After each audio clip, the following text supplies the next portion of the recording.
ঘর পরিষ্কার করা অনেকের কাছেই একঘেয়ে কাজ মনে হতে পারে, কিন্তু একটি গোছানো পরিকল্পনা থাকলে এটি বেশ আনন্দদায়ক হয়ে ওঠে। আমাদের চারপাশটা যদি একটু গোছানো পরিচ্ছন্ন থাকে, তবে মনের ভেতরটা বেশ ফুরফুরে লাগে। আজ ভাবলাম অলসতা কাটিয়ে ঘরটাকে একটু ঝকঝকে করে তুলব। দেখুন না, কয়েকদিন আগেই নববর্ষে পুরো ঘর ভারী পরিষ্কার করা হয়েছে, তবুও কোথার থেকে জানি ধুলোগুলো এসে জমে যায়। আসলে রাস্তার পাশে হয়তো ঘর থাকায় এরকম হচ্ছে। আপনাদের ঘরেও কি এরকম হয়? বেশি হলে 2 দিন কি 3 দিন বা 4-5 দিন গেলেই মনে হয় জায়গায় জায়গায় ধুলো পড়ে গেছে। এগুলো পরিষ্কার করাটাই তো কতটুকু কাজ, তাই না বলুন?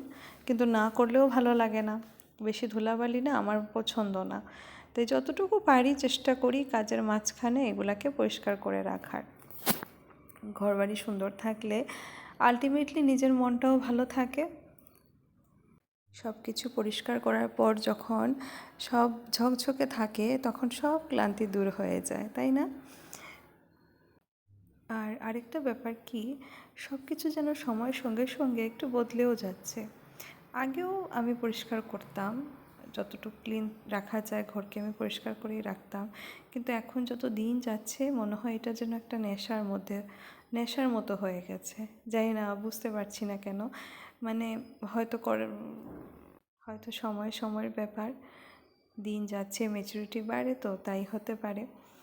তো যাই হোক, পরিচ্ছন্নতা কেবল বাইরের রূপ নয়, এটি আমাদের রুচিরও পরিচয় দেয়। যতটুকু আপনি পরিষ্কার থাকবেন, তাতেই আপনার রুচিটা আরও পরিষ্কারভাবে বোঝা যাবে।